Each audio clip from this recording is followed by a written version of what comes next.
Okay, good morning, Goran, ladies and gentlemen. I will give a short talk and tell you something about, in general, application in telecardiology. Telecardiology is part of a broader term called telemedicine, and telemedicine is the application, as said here, of advanced telecommunication technology for monitoring, diagnostics, and therapy. It can be used in every medical subspecialty, and specifically telecardiology is one of the most highly developed medical disciplines covered by telemedicine. Well, and telecardiology is the, as it says here, ultimate effort to merge technology with cardiology in order to provide the patient with proper and accurate medical advice and medical care. With the purpose to make the necessary information available for the consulting cardiologist or the consulting caretaker as quickly and reliable as possible, alleviating the burden of clinical visits. And I would like to share with you some examples of telecardiology, and these are the 5 examples that I'll allude to. Treatment of heart failure, diagnosis of acute ST elevation myocardial infarction, treatment of arrhythmias in patients with implantable electronic devices, and the diagnosis and management of hypertension. Start with the treatment of heart failure. Many studies have demonstrated the effective use of telemedicine in congestive heart failure. Been shown that there can be a reduction in hospital admission, a reduction in the length of hospitalization, and increase in survival.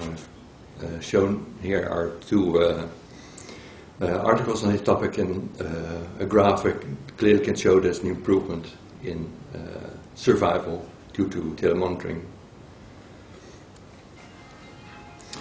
There are many devices on the market. For instance, this is a slide you see from Philips telemonitoring services. Philips is very active in this market on treatment of heart failure and telemonitoring heart failure. Their devices to measure blood pressure, to a weighing scale, other sort of devices, and also to communication between the patient and the caretaker. The second application is the diagnosis of acute ST elevation myocardial infarction. It's also an application that's been proven to be very efficient, and the way it works is that the treatment efficacy of ST elevated myocardial infarction by reducing the door-to-balloon time has been shown to very important in the management of myocardial infarction. And telemedicine technology is now widely implemented to reduce this crucial time by transferring the EKG from the ambulance to the PCI center as part of a guideline-based approach. And at the PCI center, the EKG can be made available on any PC or also on the smartphone of the cardiologist who's on call, as shown here. A picture of EKG and an iPad. Concerning the guidelines, the telecardiology in this case is often a crucial part of the guidelines-based approach in the diagnosis of acute ST elevated myocardial infarction, as shown here. And this is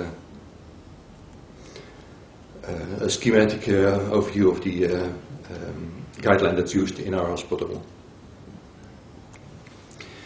Third application, diagnosis and treatment of arrhythmias. Important part also, symptoms secondary to arrhythmias such as palpitations, dizziness, and syncope occur commonly and is documented on EKG tracings, but many of these changes are transient or paroxysmal. However, the detection of these arrhythmias has crucial therapeutic implications, and the use of telemedicine can ensure urgent provision of medical treatment for these life-threatening arrhythmias. Nice device that's been in use for a long time and also in many places, the cardiac MCRT system. It's sort of an older system that's familiar to all you guys, I assume, but in this case it sends the data via network connection or a telephone connection to the caretaker in the hospital. First sends the data from the, as you can see here, The patient has sort of a Holter monitor carrying that on him, and the data is sent from that device to a small portable monitor which he has in house or in his pocket, and from there it can be sent via telephone line to the caretaker in the hospital. The next step is the patient with implantable electronic devices. It's sort of a next step compared to the MCOT system, because the device now implanted in the patient. And one of the reasons for picking this up, the telecardiology with implantable electronic devices, is the increasing ICD implants, also based on guidelines, which has caused a large increase in follow-up visits in the hospital, which lays a large burden on the hospital.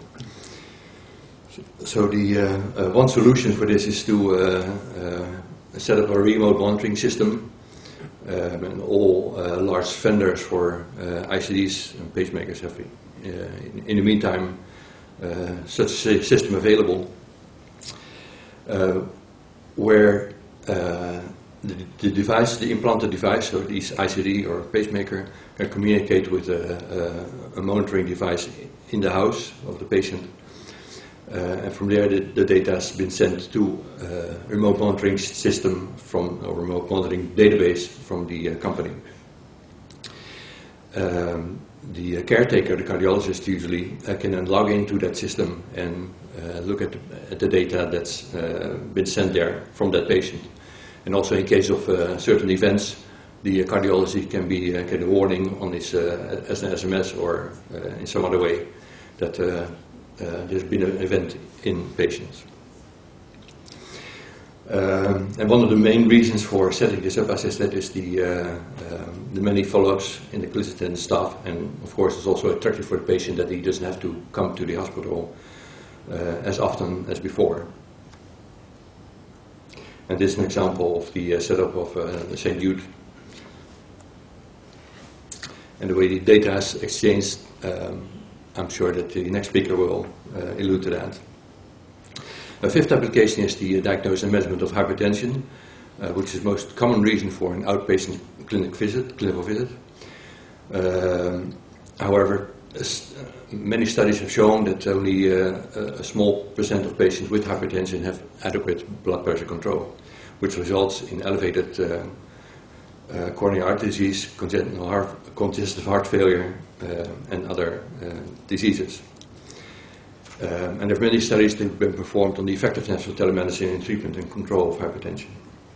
For instance, a study by Green et al. They enrolled almost 800 participants with controlled hypertension, and they assigned them to 3 groups, showing here usual care, home blood pressure measurement with web training and guidance, and the third group also was added a pharmacist care via web communication. And the interesting thing from this study was that only combination 3, group 3, yielded a significant increase in patients with controlled blood pressure. So it's not only just telemedicine that works, but you also have to really think how you implement the telemedicine. In conclusion, I'd like to state that telecardiology is a rapidly growing area where technological developments can support the diagnosis and clinical measurement of patients with cardiac diseases, that by allowing clinical data to be collected without the need for face-to-face contact with patients, telemonitoring can make care more accessible for patients, and it has the potential to improve outcomes. And thirdly, that success in establishing the feasibility of telecardiology applications is in some cases offset by the failure to obtain convincing data on its effect on outcome and cost effectiveness. Thank you for your attention.